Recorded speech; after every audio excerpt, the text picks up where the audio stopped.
Greetings, students.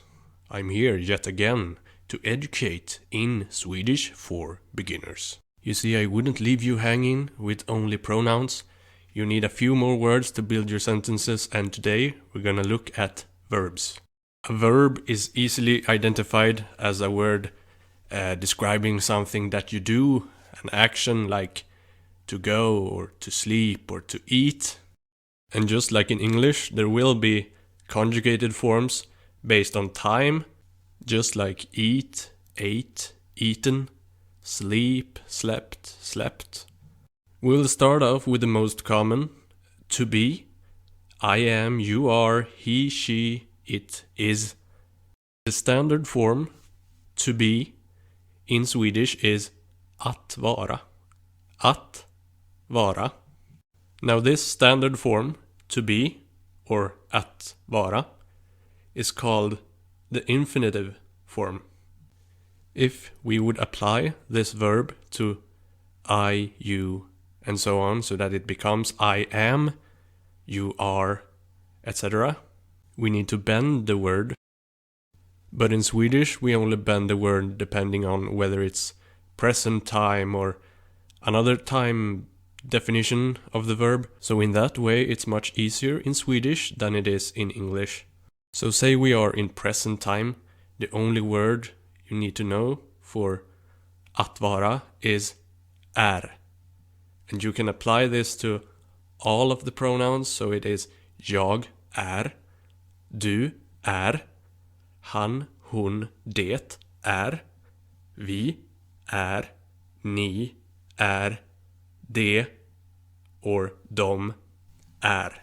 So think of these like Lego pieces that you can just put together however you want, so you can now form sentences with optional pronoun plus optional verb, and there you go.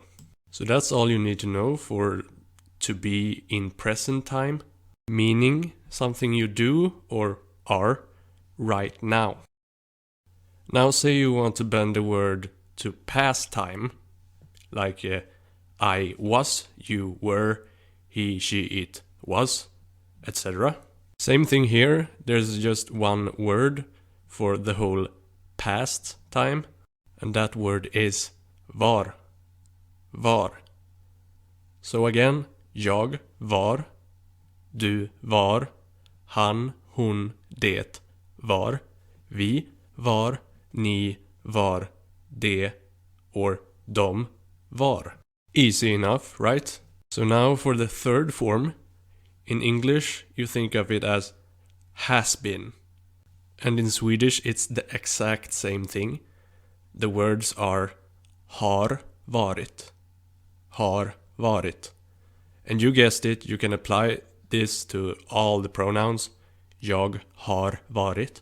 Du har varit. Han, hon, det har varit. Vi har varit. Ni har varit. Det and dom har varit. Now again, comparing it to the English language, the fourth form is, in English you think of it as had been. And you guessed it, in Swedish it is just that, only hade varit. Hade varit. Now, I don't think that I have to repeat myself, but just in case, you can also add this to the pronouns. So, jag hade varit, du hade varit, han, hon, det hade varit, vi hade varit, ni hade varit, det and dom hade varit. And lastly, we have the fifth form, the future form, defined by will be. In Swedish, this is ska vara. And you know how it works. We just apply this to the pronouns. Jag ska vara. Du ska vara. Han, hon, det ska vara. Vi ska vara. Ni ska vara. Det and dom ska vara. And that's all the Swedish words for all the conjugated forms of the verb to be. Now let's move on to another common verb, to have. And in Swedish this would be att ha. Att ha. Now we will bend this verb like we did with to be after all the different time definitions. So the present form of att ha would be har. Har. And again, just apply it to whatever pronoun. Moving on to the past form, hade. Hade. Third form, the English counterpart would be have had. In Swedish, har haft. Har haft. Fourth form, again, the English counterpart, had had. And in Swedish, hade haft. Hade haft. I can see how this would be a little confusing to non-Swedish speakers, but trust me, it's very straightforward. Lastly, the future form, will have. To exemplify, I will have a sandwich later today.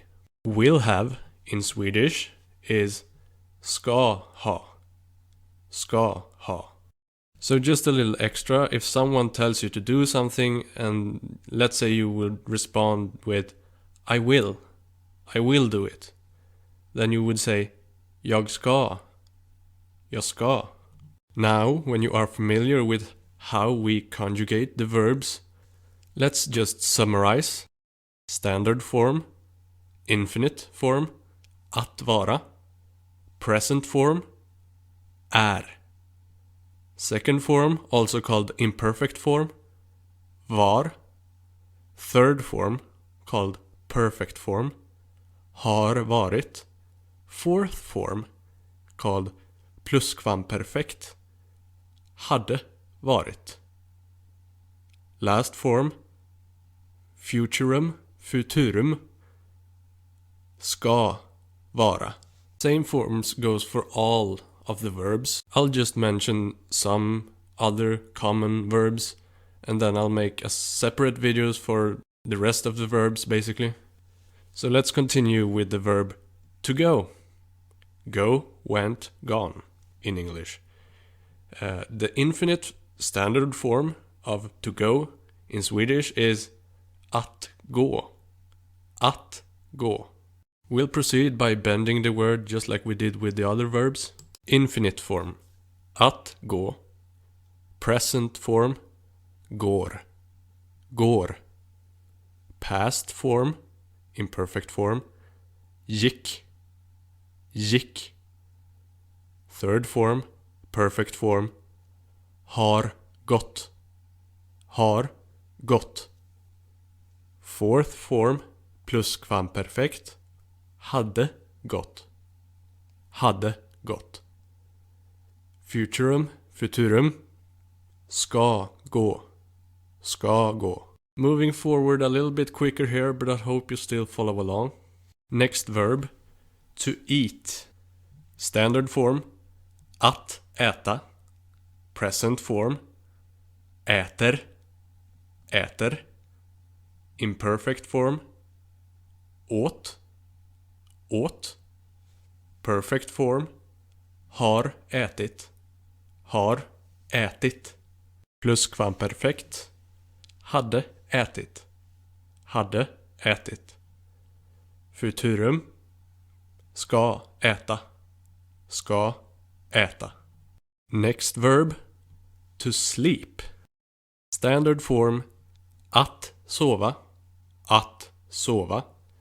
Present form, sover. Sover. Imperfect form, sov. Sov. Perfect form, har sovit. Har sovit. Plusquamperfekt, hade sovit. Hade sovit. Futurum, ska sova. Ska sova. Now let's go with the verb to run. Run, ran, run. Standard form, att springa. Att springa. Present form, springer. Springer. Imperfect form, sprang. Sprang. Perfect form, Har sprungit. Har sprungit. Pluskvamperfekt. Hade sprungit. Hade sprungit. Futurum. Ska springa. Ska springa.